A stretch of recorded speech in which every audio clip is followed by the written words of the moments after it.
Well, hello, everybody. This is Dr. Keith with Dads for Life, and I'm here with our Straight Talk with Parents. Again, Monday night, we have our guest, Glendora Dvine. We're going to introduce in just a moment, but let's just do a little housekeeping. As you know, we're here each and every Monday night, and we talk about straight talk to just parents and try to help them understand, okay, well, what's going on and their, how they can maybe connect a little bit better with their kids, and also how they can actually just hear from other experts out there in the parenting or motivating industry, whatever it is, just something that's going to give them a little bit more kind of success in connecting with their kids. So tonight we have invited a young lady by the name of Glendora Dvine, and from the Georgia area, and she's going to be coming to us in just a moment, and we'll introduce her properly. But down there on the bottom of us is Ariel. She's down in Australia. Ariel Wheeler, my co-host. Welcome, Ariel. Thank you, Keith. Thank you for welcoming me in. It's going to be such a great night. Well, it's today here for me, so I'm in the future. So I'm just so happy that we're all back in the future today, and we're having amazing guests on today, Glendora Dvine. I'm so excited to introduce her. So just a little bit about me. So basically, I am Keith's co-host. We've been co-hosting for, well, I think about 3 months now, and we've been talking about a lot of topics. So my role in all of this is just basically a visibility e-commerce coach, meaning that I help you connect and I help others to connect and create and to be. So that's pretty much what I'm all about, being visible and getting you out there. So back to you, Keith. Oh, thank you very much, Ariel. And I do appreciate it. You keep me straight every week. And so between you and the guests, I always try to stay straight. Okay, back to our guest tonight. This is Miss Glendora Dvine. She's a licensed professional counselor, author, and speaker. Lives in the Georgia area with her husband of 16 years. Yante, I think is correct pronunciation. Is that right? Yes, it is. Yes, it is. They have a 10-year-old daughter, bless them, and has a Facebook group page, Peaceful Parent Strategies, and written this book that we're going to talk about for sure tonight because we have reviewed it, Ms. Glenda and I. It's called Leaving Legacies and Breaking the Disconnect Between Parents and Millennials. Wow. Is that not in the news today, millennials, and what's going on and all our craziness with all these different things going on in our world today? But Miss Glendora, welcome to Straight Talk with Parents. How are you? Thank you. Thank you. Thank you. Thank you for having me. Thank you.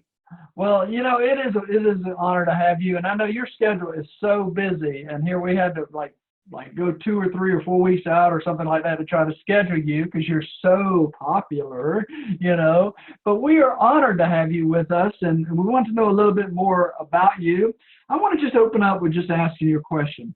We're going to discuss a few topics today, but what's it like to be a mom of a 10-year-old and running a successful business, and how do you balance those two?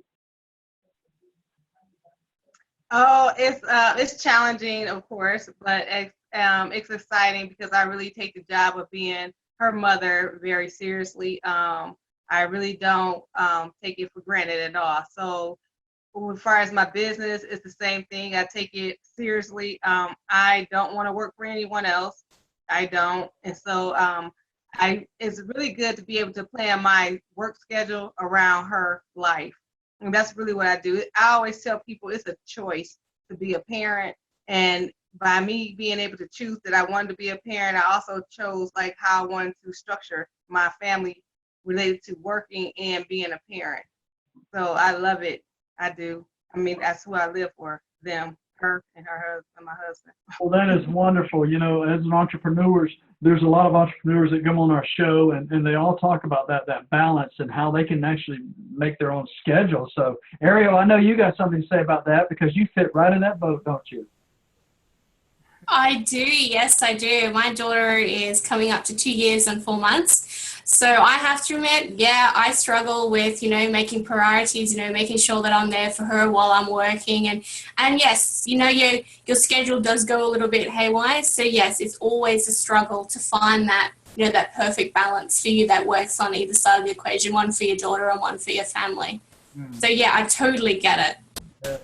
Well, that's a good thing about being an entrepreneur, though. You get to write your own schedule, right? So it does work out. All right. Exactly. So, Glendora, I know that you have a lot going on. But I want to talk about that book. Okay, we know about your book, and we know that you and I are together in the Authors and Business Group with Desiree Lee.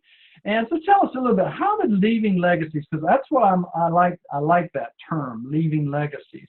I talk about that with building dads and how they need to leave a legacy for their families. And we're not talking about just money. We're talking about just a lot of things internalizing, right? So tell us a little bit about your book. We'd like to hear about it. Well, my book is titled Leaving Legacies, Breaking the Disconnect Between Parents and Millennials. And the reason that I wrote the book is because as a licensed professional counselor, I felt like I was repeating myself with a lot of families. I felt like a lot of families had behavior issues going on and really not mental health issues, or the mental health issues were being, the mental health issues were triggering behavior issues. And the problem was parents really didn't know how to speak to their child and make their child be able to receive what they were saying. They would talk at their child, and a lot of them was stuck in, oh, I use old school, I'm using old school, and that really don't work right now for our kids. So I really wrote the book to really just try and teach parents to really understand what kind of parenting style you use, the different levels of communication patterns. This is stuff that we really are not taught as an adult or as a child ourselves. We don't really get taught that there's different levels of parenting styles, and which one did our parents use and which one do we really use. So I think like if parents really knew that you had a choice of your parenting style and you have a choice on how you communicate with your mouth and not and nonverbal, it really could be the difference in how your child responds to your values and your morals. So that's what triggered me to write the book, because I felt like I was repeating myself over and over just with different families. And one day I was like, you know what, I'm just gonna put that in a book, give it to them. Well, you know, as a police officer for 30 years, I had 20 years of actually working in the school system. And I know connecting parents and kids is not always easy to do. And the older they get, they seem to get disconnected even more and more if the parents haven't laid that foundation, right?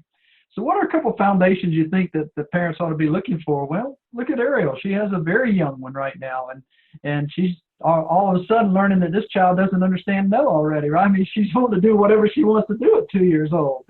So, but we have to start laying those foundations. Do you have any suggestions for parents who are really looking to do that at an early age? Yes, first thing, it's really like three things that I really try to home in on. The first thing a parent need to do is educate themselves. You have to continue to educate yourself on the time. So on the front of my book, I put a telephone. And the reason why is because that is really what's popular. That's really what's going on. That's really how our kids are socializing. So I want parents to educate yourselves on social media, on the apps, on the technology, understand what the phones do and how the apps work. So, and then the second thing I really get parents on is I really want them to understand that they have to step into the realm of clarity, meaning that they are going through personal growth themselves. And you're going to have to go through personal growth in order to parent, because we continue to grow. And a lot of parents don't want to honestly look at themselves as I'm growing, but as I am the parent. And the reality is you have to continue to grow. You have to acknowledge that you are growing, that you are going to change. You know, a lot of times we say, well, when we see siblings in the house, we'll talk about the parents and we'll say, well, you know, you was much harder on me than you are on so-and-so, or you treated me different the way that you treated so-and-so. That's because that parent grew and they started to change their ways of parenting. And so I really like for parents to really acknowledge that, you know what, I as a parent, I am going to grow. I am going to change doing the things that I do, because that's just part of who I am. I can't continue to do it the way I used to do it.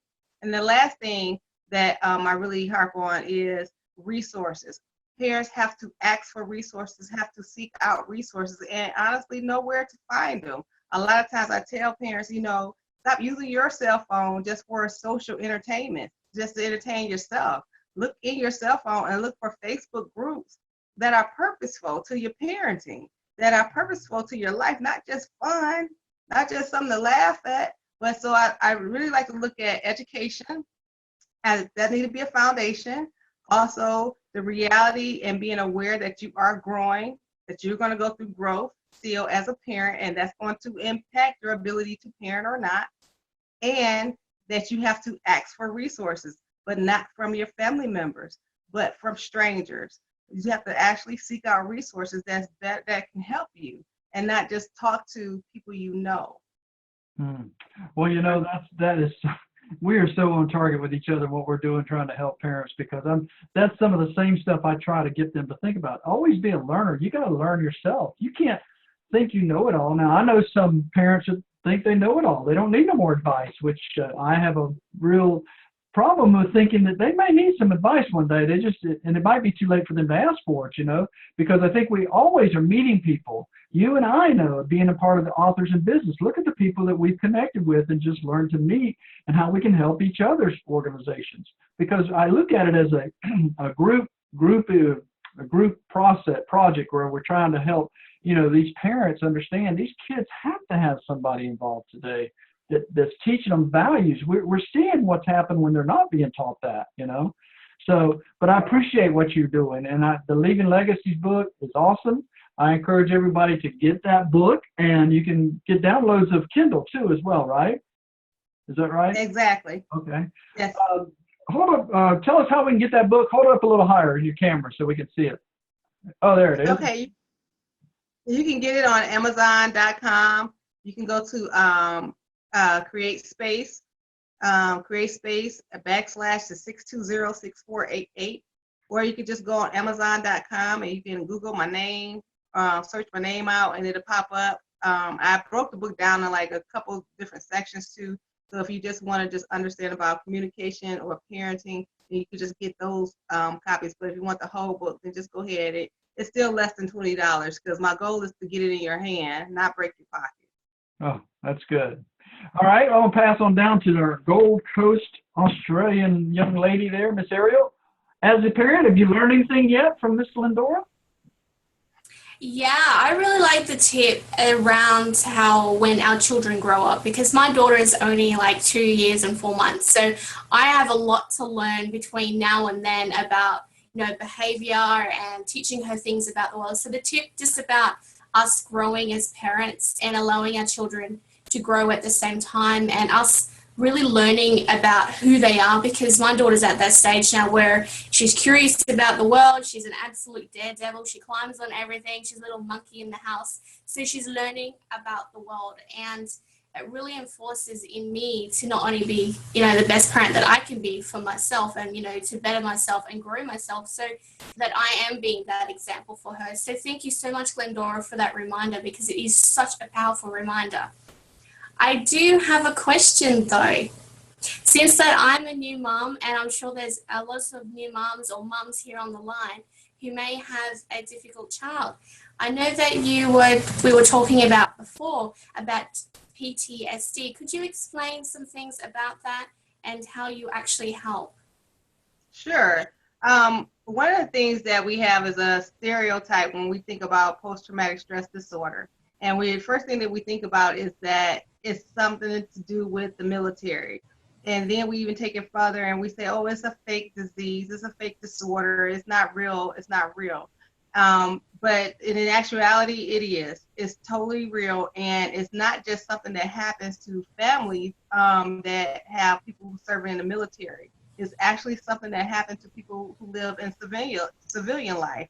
Our kids get impacted by post-traumatic stress disorder, that condition. They get impacted because they experience traumatic events, or they can become aware of someone they love being experiencing a traumatic event, and that can trigger them to have this condition.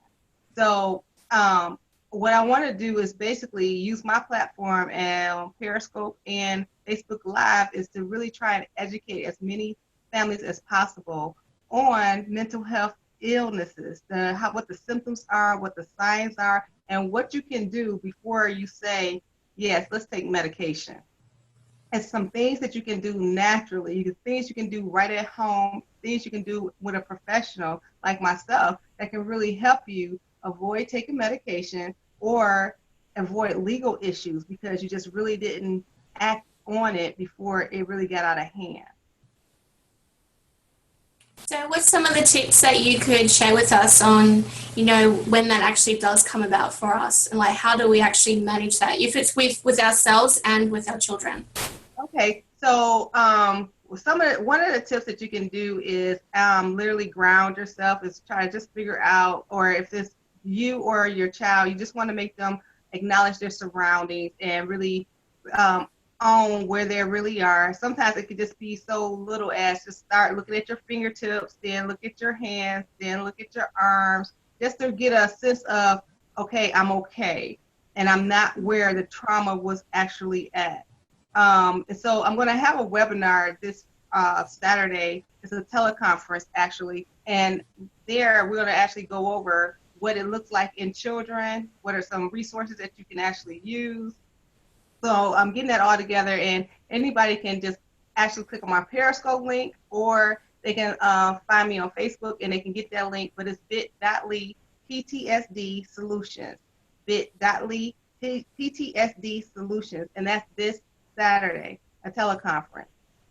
So it's several things you can do. One of the things that we need to do is ground ourselves and just come back to reality, and we're in a safe place. And that's one of the things that you will want to do with your child, or you want to do with yourself, is just make sure, and it starts off by looking at what really is around you and just owning what's around you and letting everything else go to the side.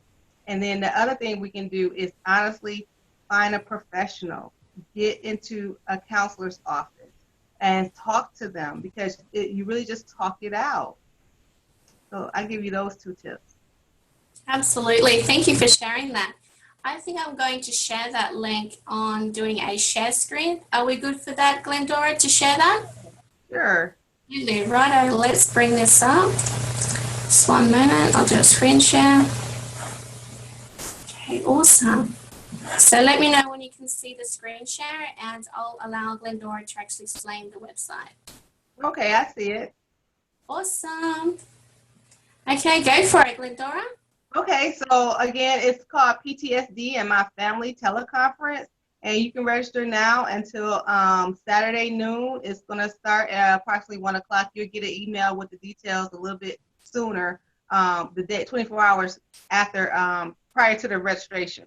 So what we're going to do is just go over 3 more main points related to post-traumatic stress disorder, and really want to focus on what it really looks like in the family, how it does it impact the family, and what the symptoms are for children and teenagers. The reason that I really want to make sure that you understand what the symptoms are for children and teenagers, because it could appear that they really are acting out, that they really are just being bad. They're really just not just being defiant. And they're not. They're trying to cope with whatever traumatic experience that they just dealt with, or that they seen a month ago, or that they heard or became aware that their family member been involved in. So I just want you to understand that the children are not going to say, I'm really scared of X, Y, and Z. They're going to honestly be rebellious. They're going to be, they're going to have impulsive decisions. And you're going to question, like, why did you do that? Why are you saying that? And they're not going to come out and say, well, I'm really scared of being pulled over by the police, so I really just don't want to get in the car. So I just really just them screaming and hollering because I just don't want to get in the car. They're not going to do that. They're just going to scream and holler and say, I don't want to go. I'm not getting in the car. I'm not going. And you're going to be questioning that. So I want you to understand that it's not them just acting out and being bad. They don't have anything against you. They're trying to honestly cope with what they have been traumatized with. So I want you to understand that. So if your child is doing that, you don't stress them out even more by forcing them to just get in the car and deal with it. But you honestly get somebody to come out to your house. A therapist come out to your house these days. They will come out to your house. So you can get someone to come out to your house, or you can just go ahead and take them to an appointment where they can honestly see somebody and get that help and start talking this stuff out so it can decrease and subside. So this weekend, so you can register now at bit.ly PTSD Solutions. Let's talk about it. Absolutely. Absolutely. I'm thinking, Keith, that we should showcase Glendora's book as well, because we're on that topic as well. You go So right we ahead. thought Yep. Yeah, absolutely. Breaking the disconnect between parents and millennials. I thought it was a great time to actually share that book. So, Glenda, walk it away. Okay. It's Glendora. Glendora, my sorry. Hey, Glenda. She's confusing with this one here is Glenda. My wife is Glenda. Yeah. All right, My bad. go ahead, Glendora. All right, so the book is called Leaving Legacies, Breaking the Disconnect Between Parents and Millennials, and you can find it on Amazon.com. You can get the hard copy or you can download the ebook. What you're going to get is 2 worksheets in the back of the book. Now, if you download the ebook, you're going to get the worksheets. They're downloadable because by the time you finish this book, you're going to honestly think about how you've been parenting, how you were parented, and now how you can parent, embracing social media and technology, not just saying, oh, I don't want to learn no more. I don't want to do no more. No, I'm really going to give you a step-by-step guide on how to really use social media and technology in your parenting, So when you need to take the phone away from the child, they don't say, I can't breathe. I hate you. I can't stand you. And they don't have nothing else to say to you. Now they walking around with attitude. We're fixing that. I fixed that. I'm going to teach you how to actually take it away, and they still talk to you, and you still talk to them. That's really what is going on. So the main part in the book is towards the end, it's a family mission, because I'm really teaching you how to put your family on a mission that's based on your values, that's based on your morals. I help you honestly figure that out. You know, if right now we say, well, what is your most 10 values? A lot of people get stuck before they get off the first hand. They get stuck because they really don't think about, well, what do I value? You know, we say stuff real fast, but we don't really walk in those purposes. And then when our children act up and act out, the first thing we say is, where you get that from? Who taught you that? What's wrong with you? No one, ain't nothing wrong with your child. Ain't nothing wrong with them. They're just doing what they do because your values are really not clear because you stopped talking about them or you're not talking about them.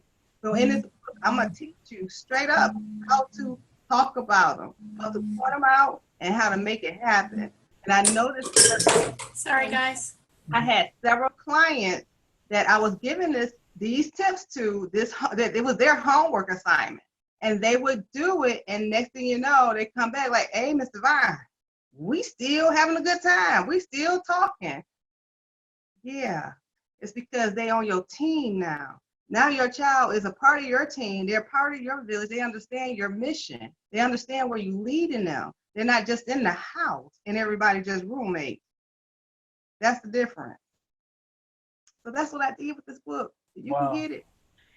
Well, that's awesome, Glendora. I mean, it's definitely something that parents can use. Didn't mean to cut you off, Ariel, if you had a closing comment on your end. All good, guys. All right. We do have a question that came in, Ms. Glendora. We have a question from April. It says, what's the best advice you can give for a parent of an active 4-year-old boy? Very active 4-year-old boy. Okay. So this is what I would give you. The first and foremost, you got to make sure that the 4-year-old stay on a schedule. So just like he may be in preschool right now, so in preschool he's on a schedule every hour. So many mistakes that parents do. So take this past the 4-year-old, you take it to if they're still in your house. Okay, that's why I said millennials, because they ain't left yet. So if they're still in your house, make sure that your children have a schedule in your house. They should never be able to come in from school, throw down their book bag, or come home from work, throw down their keys, and then just go do whatever they want until they fall asleep. They have to be on a schedule. So the 4-year-old, when they come home from school, from daycare, you should have a time where they're going to eat. You should have a time where they're going to take their bath. You should have 30 minutes. He's 4, 30 minutes to 45 minutes of playtime. He needs the time that he actually spends with you. That's not the playtime. And then he needs the bedtime. They need a bedtime. And a 4-year-old should be going to bed about 7:30. 7:30. And you should Stick to that. Stick to it because, again, it's a choice to be a parent. So you have to be alert, ready, as long as they are up.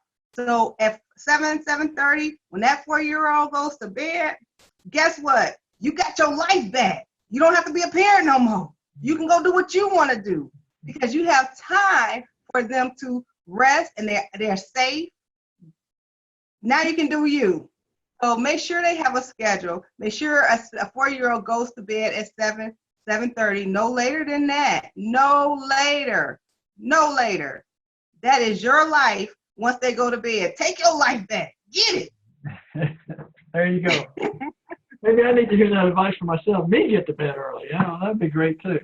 You know, Glendora, we got some things that are coming in on Periscope. They were asking about millennials, but I have a question about millennials, okay?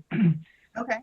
If you don't train them when it's time to leave home, they may never, because I know some that are in their 40s and haven't left home yet. And I know that stress is causing on that family, but do we have any advice? I mean, how do we prepare these kids that, hey, you know, the job is at 18, okay, you can leave, okay? I mean, not that they have to, you know, but preparing them for the future. I mean, I see a lot of that as I worked with some college kids, you know, they just didn't want to leave home. They're kind of scared to, actually, some of them.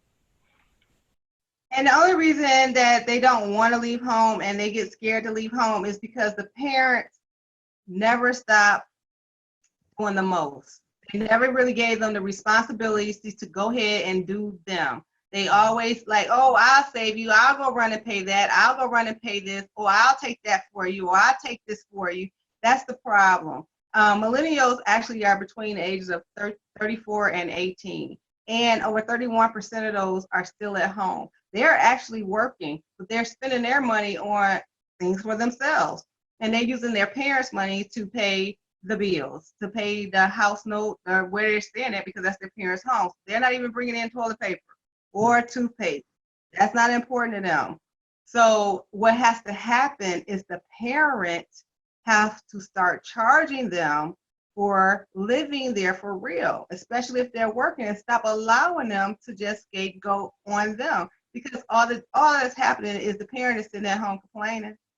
They're complaining because the child won't leave, but yet still they're not making it where the child needs to leave, where it's comfortable for the child to leave. They're making it uncomfortable for the child to leave. Because why would you leave if you don't have to pay anything? If you only have to pay one bill, and the reality is it takes at least $1,000 to pay your cost of living, but you only have to pay $25 on your cell phone bill when you got it. Yeah.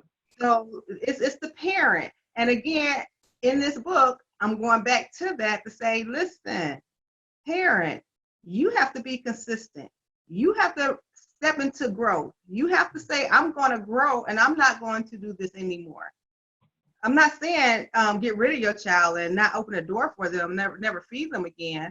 But again, teach them when they come to your house, they better bring some groceries. Mm-hmm. And stop just letting them eat your food. They can bring some groceries. Teach them how to bring a whole grocery shopping spree to your house. It's okay. And bring the groceries and put them up. I have a parent. I know a parent that he said, well, son, today you're 18, so happy birthday. He said, yeah, Dad, this is great. Now I'm an adult. He said, yeah, and you got two choices from my house, left or right when you go out the door. You know, so he said, well, that's a little bit drastic, I think, sometimes. But I mean, if he wasn't prepared, but if he prepared him, hey, giving him a chance to get going. But the thing is that we have to. You know what? They're never really prepared. Yeah. Think about it, Keith. They're never really prepared. When you really left your mom's house, were you really prepared? You kind of prepare yourself as you're out there. It's like, you know, you start to think about all the things that your parents taught you, why they was driving you back and forth to church every Sunday. You start to really think about that stuff because it really starts to make sense at that point. But it never makes sense if you never get out there and fly. That's true. Try and fly at least. Well, I'm going to reset a minute, and then we're going to talk about your book a little bit more because we have some new viewers on Periscope. Hello, everybody. I am Dr. Keith with Dads for Life. This is Straight Talk with my co-host down in Australia, Miss Ariel Wheeler. And we are here every Monday night at 7 p.m. Eastern Standard Time, and we are here just for up to about 45 minutes talking straight talk to parents and just trying to give you some encouragement, something to give you something to smile about, have some joy, or maybe just a tip to try to get you going in the right direction and raising those kids. You know, the Bible says, train them up in the way they should go, so when they're old, they do not depart. You know, and that means straightly that you're doing your part as a parent. Sometimes you have to be encouraged. Sometimes you have to learn some new strategies and some new ways. That's why we invited Glendora Dvine on there, author of, hold that up again, Glendora, Leaving Legacies, the book that she has there. And she's going to tell you once again where we can get this book, because this is an awesome book talking about leaving legacies for your children, but not just financial legacies. I mean, life legacies. Where again can we get that, Glendora, for our new viewers? You can go on Amazon.com and you can download the ebook, or you can look for the paperback book from Create Space, and that's on Amazon as well. So Amazon.com, and you can type in Leaving Legacies, working the disconnect between parents and millennials, or you can just type in Glendora Dvine, D-V-I-N-E. Yeah. All right, good enough. Now, as we start to wrap up this class tonight, I want to just ask you a question, and then I'm going to turn back to Ariel, see if she has one more thing for you. But, you know, as a parent, and we learn new strategies, and we make a mistake, okay, and we're somehow we feel like our child just hasn't got it. And we turn on the TV and we see maybe our child's that one down there's causing that protest problem, you know. I mean, and they're just going crazy, and it's not how we brought them up. We shouldn't blame ourselves, should we? You know, when they're going to learn one way or the other, but when you bring them up doing everything you know to do, you can't really blame yourself when they make these mistakes, can you? Well, you know, honestly, I tell parents that when your child hit 9th grade, you're done. You're pretty much done. At that point in 9th grade, they are really just making all the decisions on their own, and your guidance counselor for real. Because at that point, no matter what you have taught them, they are going to go out and make these decisions that you may not agree with, that might not be in alignment with what you have on, what you've been teaching, but it's because now they're getting the opportunity to voice their views. And they're being around a lot more of their peers where they are hearing a lot of different views. So now they're questioning a lot of things that you taught them and a lot of things that they're seeing of the world and in the world. So you cannot blame yourself when a child decides to exercise their own view of the world. That is not your job. Your job was to make sure they understood right from wrong. That's it. That's it. You cannot make those choices for them or blame yourself for choices that they make. You have to allow them to walk in their path, and you continue to guide them. Well, you know, if you go over there without looking, you might get hit by a car, but you don't say, don't go over there. I don't want you over there. Because all that's going to do is make the kid run over there. That's right. Run over there. And when they get hit by the car, you'll be the last person they call. Because just so they don't hear, I told you so. The last person, knowing that you should have been the first person, because you're the one who got the insurance card. That's right. Well, I was so rushed to get my driver's license at 16.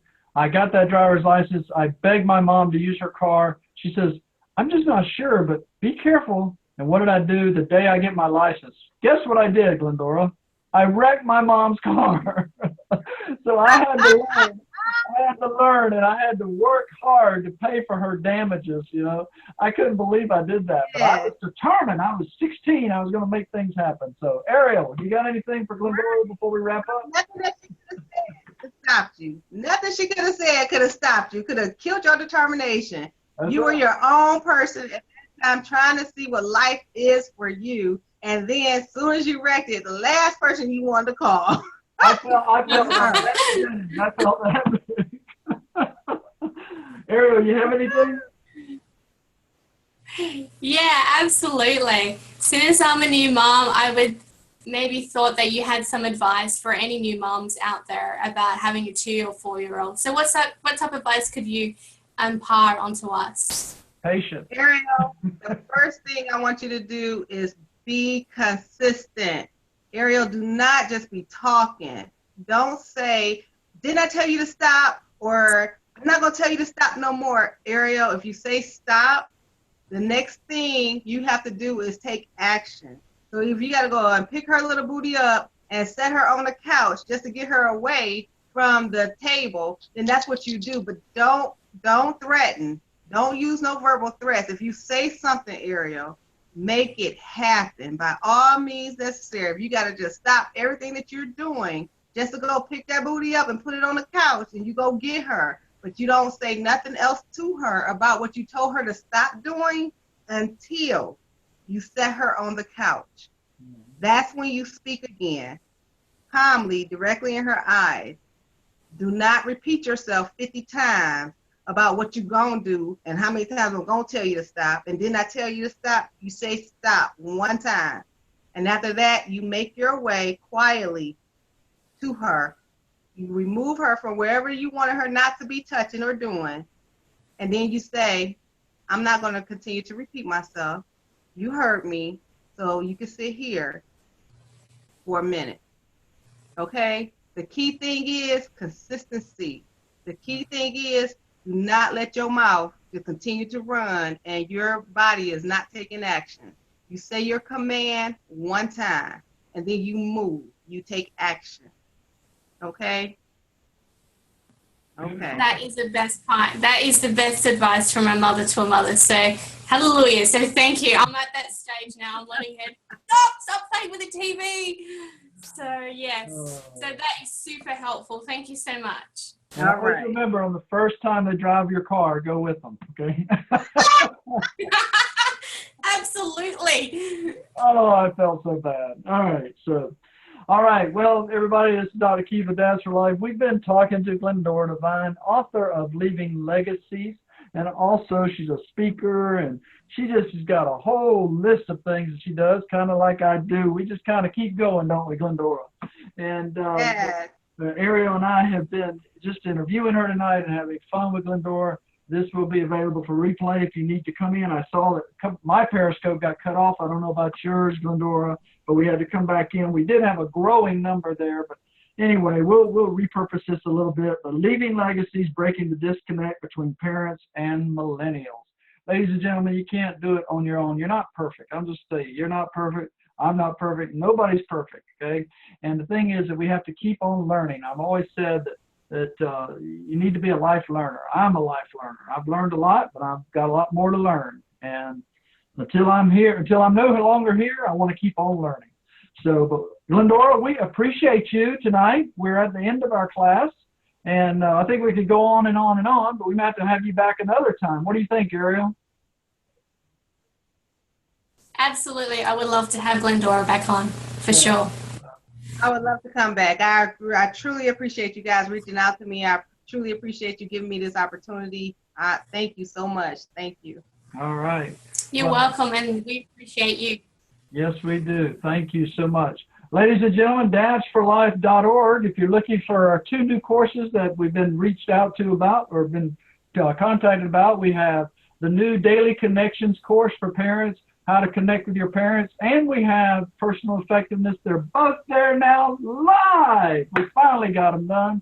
When I was over in the UK, Ariel helped me get going, and Jai Garcia from Get Self-Belief, we got them going. They're up and running. So make sure you check those out as well. But once again, we thank our guest, Miss Glendora Dvine, and if you need her services, you know how to find her now. What's your website again, Glendora?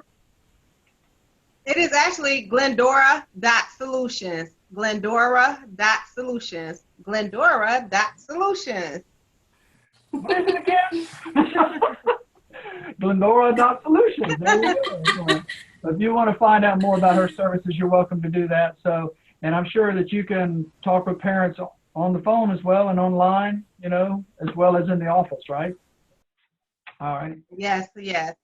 Good. Certified to do that. All right. Well, folks, thank you very much. We're going to say goodnight. It has been a long night, and Periscope is not acting right with me tonight for some reason, but we're going to get this back out to our network. We appreciate, I'll get that out, each and every one of us. I appreciate me too. We appreciate everybody out there. And just remember, go out and encourage, enhance, and enrich someone in your life today and tomorrow. But make sure we start with our children because they truly do need it the most. Always tell them you love them. Always hug them, kiss them, even if they don't want you to, and let them know that home is the safest place to be. Until next time, folks, God bless each and every one of you. Thank you, Glendora. Thank you. See you. Bye-bye, everybody.